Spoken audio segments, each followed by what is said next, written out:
సరిత చెప్పమ్మా, నువ్వు రాసిన డిఎస్సి ఎగ్జామ్ ఎలా రాసావు? క్వశ్చన్స్ సరళి ఎలా ఉంది? ప్రశ్నల సరళి ఎలా ఉంది? ఓవరాల్ గా మనకి ఇచ్చినటువంటి 80 మార్కులు 160 క్వశ్చన్స్ ని విత్ ఇన్ ద టైంలో చేయగలిగావా? అసలు నువ్వు అనుకున్న ఎక్స్పెక్టేషన్ ప్రకారం క్వశ్చన్ పేపర్ ఉందా? అసలు యావరేజ్ వాళ్ళకును ఎబో యావరేజ్ వాళ్ళకును అందరూ చేయగలిగేటట్టుందా? ఎలా ఉంది ఓవరాల్? అందరూ చేయగలిగేటట్టే ఉంది సార్. పేపర్ అయితే ఓవరాల్ గా అయితే ఓకే. మనం ప్రిపరేషన్ దానికంటే మనం చేసిన ప్రిపరేషన్ కి ఇంకా ఇంకా డెప్త్ అంత రాలేదు. మీరు ఇచ్చిన కోచింగ్ కి మీ ఎక్స్పెక్టేషన్ కి అంత రాలేదు సార్. మనం తీసుకున్నంత ఎక్స్పెక్టేషన్ అయితే లేదు పేపరు. అంటే మనం అందరు మన టీమ్ లో ఉన్న వాళ్ళందరూ చేయగలుగుతారు. టీమ్ లో ఉన్న ఇలాంటి పేపరు విద్యార్థుల యొక్క నాలెడ్జ్ ని అంటే ఉద్యోగానికి సెలెక్ట్ చేసేటట్టు ఒక 4-5 క్వశ్చన్స్ అన్న టఫ్ లేవా? 4-5 క్వశ్చన్స్ ఉన్నాయి సార్. అంటే టఫ్ అంటే మనకి కంటెంట్ లోకి వచ్చేసరికి కొన్ని ఒక 10 క్వశ్చన్స్ వరకు కొంచెం 2 minutes టైం తీసుకునేవి ఉన్నాయి. అందులో ఇప్పుడు అవుట్ ఆఫ్ 88 మనకి ఒక 10 క్వశ్చన్స్ వరకు ఉన్నాయి సార్. ఇప్పుడు ఏంటంటే మెన్స్ట్రేషన్ లోకి వచ్చేసరికి మనకి pyramid lateral surface area, prism lateral surface area, total surface areas అడిగారు. డైరెక్ట్ ఫార్ములా కాకుండా అప్లికేబుల్ లో అడిగారు. ట్రిగ్నామెట్రిక్ వచ్చేసరికి I got 1 question sir. Sudden tan 53 ఇచ్చేసి tan 8 degrees అడిగారు. tan 53 ఇచ్చేసి tan 8 degrees వాల్యూ ఎంత అని అడిగారు. 8 అని అడిగారు. అది మనకి లాస్ట్ సార్ చెప్పారు, tan theta of π/4 plus theta equal to some values చెప్పారు. అది యూజ్ చేసుకుంటే ఈజీగా I think that first just 1 minute think చేశాను సార్. లాస్ట్ లో ఐడియా వచ్చింది అది. Okay okay okay. అట్లా అంటే ప్రతి బిట్ కూడా విత్ ఇన్ ద టైం లో చేసేటట్టే ఉండి కొంత లాజికల్ నాలెడ్జ్ తోటి చేయగలగాలి. అది కూడా కొంతమందికి ఇది ఈజీ అనిపిస్తుంది, ఇంకో టఫ్ అనిపిస్తుంది. అట్లా నాకు తెలిసి కూడా ప్రతి పేపర్ లో డిఫికల్టీనెస్ కు 10% 14% ఇస్తాడు. బట్ అట్లాంటిదే మీరు అనుకున్న ఈ 10 క్వశ్చన్స్ దగ్గరే ఆ 10 to 15 క్వశ్చన్స్ దగ్గరే ఎవరైతే చేయగలుగుతారో నాకు తెలిసి అక్కడ వాళ్ళకు ఎక్కువ అడ్వాంటేజ్ ఉంటుంది. ఒక మ్యాథమెటిక్స్ కాంటెంట్ ఒకటే కాదు, ఇంకా మనకు పర్స్పెక్టివ్ ఎడ్యుకేషన్ ఉంది, మెథడాలజీ ఉంది. సో మొత్తం మీద మెథడాలజీ నుంచి ఇంకా ఏమేమి క్వశ్చన్స్ వచ్చినాయి ఒక్కసారి కొంచెం బ్రీఫ్ మనకి ఈజీ అనిపించినాయి కానీ ఏమైనా గుర్తున్న విషయాలు కొన్ని చెప్పండి. ఏ సెక్టర్? మెథడాలజీలో 5 ప్రిన్సిపల్స్ అడిగారు సార్ సెట్ చేయమని. మనకి 5 ఉన్నాయి కదా, ఎవల్యూషన్ అవన్నీ సెట్ చేయమని అడిగారు. నెక్స్ట్ ఆర్డర్ లో పెట్టమని అడిగారు. ఇంకొకటి శ్రీనివాస రామానుజన్ గురించి అడిగారు. ఓకే, రామానుజన్ క్వశ్చన్ అడిగారు, తనకు సంబంధించినవి ఏవనేది. ఓకే, ఇన్వెంటేషన్స్ అడిగారు. నెక్స్ట్ తనకు సంబంధించినవి మ్యాథమెటిషియన్స్ లో. నెక్స్ట్ అక్కడ మనకి అప్లికేబుల్ అడిగారు సార్. టీచర్స్ ఎలా గణిత టీచర్స్ కి సంబంధించిన అప్లికేబుల్స్ అడిగారు చాలా వరకు మెథడాలజీలో. స్టూడెంట్స్ మీద ఎలా ఫోకస్ చేయాలి, వాళ్ళకి ఎలా ఇంట్రెస్ట్ కల్పించాలి, ఏవేవి మనకి గణితానికి సంబంధించిన ల్యాబ్ ఒకటి మ్యాచ్ ద ఫాలోయింగ్ ఇచ్చారు సార్. ఒకటి మనకి ఆల్రెడీ గ్రూప్ లో వచ్చింది క్వశ్చన్. అది ఏంటంటే ల్యాబ్స్ లో ఏం చేయిస్తాము, వాటికి సంబంధించిన మనకి నెక్స్ట్ అదేంటంటే మనకి అడిషన్స్ అవి ఎలా చేస్తాము వాటి మీద క్వశ్చన్స్ అడిగారు. అది ఒకటి. మెథడాలజీలో కూడా ఓవరాల్ గా అన్ని కూడా ఈజీగానే ఉందా? మెథడాలజీ కూడా మెథడాలజీ సార్ యావరేజ్ గా ఉంది. టోటల్ అప్లికేబుల్ చేసుకునే వాళ్ళకైతే ఈజీగా ఉంది. అంటే ఎవరైనా కూడా అంతా డైరెక్ట్ క్వశ్చన్ చదువుతా ఉంటారు. అప్లికేషన్ ఓరియంటేషన్ వాళ్ళు అన్నది కరెక్ట్ అనుకుంటారు. వాళ్ళు ఏమనుకుంటారంటే నేను పెట్టింది కరెక్టే అనుకుంటారు. మేబీ అది కరెక్ట్ కావచ్చు, రాంగ్ కావచ్చు.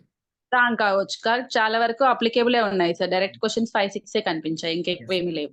మ్యాథమెటిక్స్ అనేది ఎగ్జాక్ట్లీ అక్యురసీ కాబట్టి ఒకటే ఆన్సర్ ఉంటుంది కాబట్టి మనం ఇది కరెక్ట్ ఇది అనుకుంటాం. కానీ అట్లాంటి విషయంకి వచ్చేసరికి కొంచెం అంబిగిటీ ఉంటుంది, డైలమాలో ఉండిపోతారు. ఇది కరెక్టే అది కరెక్టే అని. అది కరెక్టే అని మల్టిపుల్ ఆన్సర్స్ చాలా అడిగారు సార్. ఏంటంటే మనకి 3 ఆన్సర్స్ ఇచ్చి ఏబిసి కరెక్ట్, ఏబిసిడి కరెక్ట్ అలా ఓవరాల్ గా అలా అడిగారు. 10 క్వశ్చన్స్ వరకు మాక్సిమం అలా తీసుకుంటారు కదా. ఎస్ సార్, అక్కడ చాలా టైం తీసుకుంటుంది methodology. I choose first methodology only sir. That only taking half an hour, maximum 20 minutes వరకు అక్కడే పడింది. క్వశ్చన్ పేపర్ అన్ని మెథడాలజీ మనం అంతమంది అనుకున్న డిఎస్సి వాళ్ళ కోసం మన గోవర్ధన్ సార్, ప్రొఫెసర్ గోవర్ధన్ తోటి ఒకటి గైడెన్స్ పెట్టాము. అది చాలా ప్లస్ అయింది సార్ మాకు. నేను ఫస్ట్ మెథడాలజీ అది కంటెంట్ చూస్ చేసుకుందాం అనుకున్నాను. సార్ చెప్పాక నేను అది అప్లికేబుల్ చేశాను. ఫస్ట్ మెథడాలజీ, తర్వాత పిఐ, తర్వాత కొన్ని జీకే చూస్తుంటే టఫ్ అనిపించేసి నేను కంటెంట్‌కి వెళ్ళిపోయా టైం చూసుకొని. అది నాకు ఈజీగా అయిపోయింది. Last okay. మొమెంట్‌లో జీకే క్వెషన్స్ నేను టక పెట్టేసాను అన్నట్టు. ఏంటంటే మనకంత జీకే ఏంటంటే అది డిపెండ్స్ ఆన్ ఉంటుంది కాబట్టి వదిలేసి కంటెంట్‌కి వెళ్ళిపోయా. ఓకే. ఒక ఆర్డర్‌లో చేసుకుంటా పోయిందట్లా. ఓకే. ఆ! అంటే టైం ఆర్డర్‌లో కూడా మీరు ఫిక్స్ చేసుకుంటా. చేసుకున్నారు కాబట్టి దీనికి ఇంత టైం పెట్టిర్రు అయిపోయింది. రాకున్నా కూడా వదిలేసిర్రు. తర్వాత ఆ! నెక్స్ట్ ఎళ్ళిండ్రు రాకున్నా వదిలేసిండ్రు. తర్వాత యెస్. కాంటెంట్‌కి వెళ్ళిపోయింది మిగతా టైం అంతా. యెస్. Yes sir. అలా వెళ్ళిపోయాను నేను. ఫస్ట్ ఇవి చూస్ చేసుకున్నాను కాబట్టి లాస్ట్‌లో టెన్షన్ పడలేదు. హ్మ్. అన్ని కంటెంట్ క్లియర్ చేసుకొని లాస్ట్ 10 మినిట్స్‌లో 5 మినిట్స్‌లో జీకేకెళ్ళిపోయానన్నమాట. హ్మ్. అలా ఓకే. అయ్యేసరికి నాకు అన్ని మాక్సిమం అటెండ్ చేసి పెట్టేసాను. టైం సరిపోయింది. ఓకే. ఓవరాల్‌గా మనం చూసినట్లయితే ఈ 80 మార్క్స్ కాను మీ సెషన్ వాళ్ళకు ఎంత వరకు హైయెస్ట్ ఉండడానికి స్కోప్ ఉంది? మా సెషన్ వాళ్ళకి ఇప్పుడు బయట చాలా వరకు నేను ఇన్నదేంటంటే టైం సరిపోలేదు అంటున్నారు. ఆ రోజు జరిగిన దాంట్లో. ఆ! ఆ! మాక్సిమం కొంతమందే ఫిల్‌అప్ అన్ని చేసాము. మేము ఇన్ని 10 బిట్స్ వదిలేసాం. చాలా వరకి అదే అంటున్నారు సార్. ఆ! 10 బిట్స్ వదిలేసాం, 10 బిట్స్ వదిలేసాము అని. ఓకే. ఓకే. అది కూడా కంటెంట్‌లోనే వాళ్ళు. కంటెంట్‌లో వదిలేసినారు. ఓకే. ఆ! కంటెంట్‌లోనే వదిలేసారట. చూసారా ఈజీ పేపర్ అంటున్నారు. ఈజీ పేపర్ ఆ! అన్నారు. కంటెంట్‌లోనే వదిలేసారు. అదే అక్కడే సార్. బాధ. కంటెంట్‌లో ఎక్కడ వదిలేసారంటే కంటెంట్‌లో వదిలేసామంటున్నారు. ఇంకొందరు జీకేలో వదిలేసామన్నారు. కొందరేమో లాస్ట్ మెథడాలజీ ఉంది కాబట్టి మెథడాలజీలో పోయాయంటున్నారు. ఓకే. అలా అంటున్నారు. చాలా వరకు నేనన్న థాట్స్ అయితే అలా ఉన్నాయి మా సెంటర్‌లో. ఓకే. ఓకే. హైదరాబాద్‌లో రాసారమ్మా మీరు? Yes sir. ఎల్బీ నగర్‌లో రాసాను. ఎల్బీ నగర్ హైదరాబాద్‌లో రాసారు. ఆ! 22 ఎన్నో తారీఖు రాసారు? 22 22 sir. 22 22nd month okay. Okay. Afternoon సెషన్‌లో రాసాను. సో, సో మొత్తం మీదైతే మరి ఔట్ ఆఫ్ 80 మార్క్స్‌కు మనము ఒక 60 దాకా రావచ్చని ఎక్స్‌పెక్ట్ చేసుకోవచ్చా? Yes sir. అబోవ్ 60. అబోవ్ 60. రేపు టాప్ ర్యాంకర్ కూడా 60, 70 మధ్యలో ఉండొచ్చు. 80ది క్రాస్ 80 అంటే ఐ మీన్ 70 అబోవ్ కొద్దిగా ఎక్కడో దగ్గర మిస్టేక్ చేయడానికి ఆస్కారం ఉంటుంది. జీకే కరెంట్ అఫైర్స్ కూడా ఉన్నాయి కాబట్టి. సో, టాప్ మార్క్ అనేది 70 వరకు పెట్టుకున్నట్లయితే 60, 70 మధ్యలో రావచ్చు అనుకుంటాను. Yes sir. ఓకే. ఓకే. ఇప్పుడు మొత్తం మీద ఇంకా కొద్ది రోజులుంది. ఇంకా వారం రోజుల దాకా ఎగ్జామ్స్ ఉన్నాయి కాబట్టి వాళ్ళకిచ్చే గైడెన్స్ ఏంటో చెప్పగలవా? ఏంటంటే ఏం టెన్షన్ పడొద్దు సార్ మెయిన్. యెస్. టెన్షన్ లేకుండా కూల్‌గా మన ఏంటంటే మీరిచ్చిన కోచింగ్‌కి, మాకిచ్చిన గైడెన్స్‌కి ఆ పేపర్ చూసుకుంటే చాలా తక్కువ రేంజ్‌లోనే ఉంది. మేము తీసుకున్న కోచింగ్‌కి, సార్ వాళ్ళు చెప్పిన టీచింగ్‌కి యాక్చువల్ అక్యురసీ‌గా ఉంటుంది సార్. No problem. మన కోచింగ్‌లో క్లాసెస్ విన్న వాళ్ళైతే అటెంప్ట్ చేయగలుగుతారు. యెస్. వాళ్ళు చేసినా కూడా మేము ఈజీగా చేసొచ్చాము అని అంటారు. టెన్షన్ పడొద్దు. మేజర్‌గా మనము నేను అదే చెప్పాను. అందుకోసమే మీకు గైడెన్స్ ఫర్ టిప్స్ అని పెట్టేసి లాస్ట్ మినిట్ ప్రిపరేషన్ అని పెట్టింది అందుకోసమే.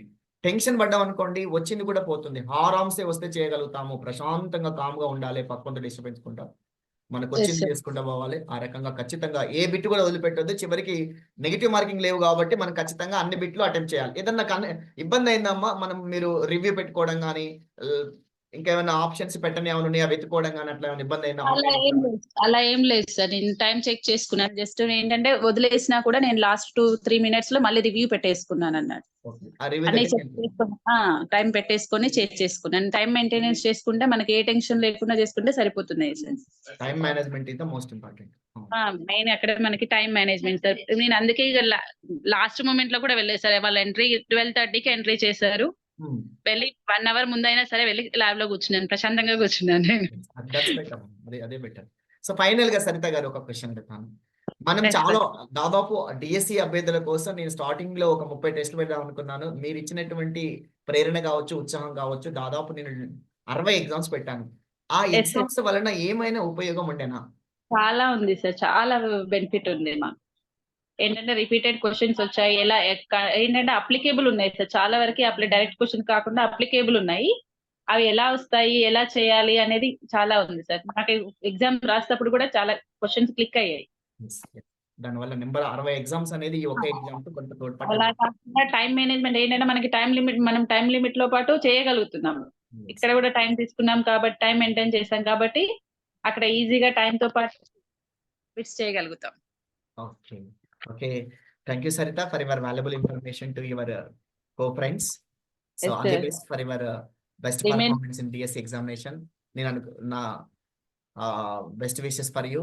ఖచ్చితంగా నీకు జాబ్ వస్తుందని ఎక్స్పెక్ట్ చేస్తా ఉన్నాను. మన పెర్మాట్ అకాడమీ విద్యార్థులు చాలా సీరియస్ గా రిగర్స్ గా కష్టపడ్డారు. దాంతో మీకు కొంత టీచింగ్ ఎక్స్పీరియన్స్, కొంత అనుభవం ఉంది కాబట్టి ఆ అనుభవం తోటి ఎటువంటి టెన్షన్ లేకుండా మీరు ఎగ్జామ్ రాశారు. So all the best. Thank you sir. Thank you.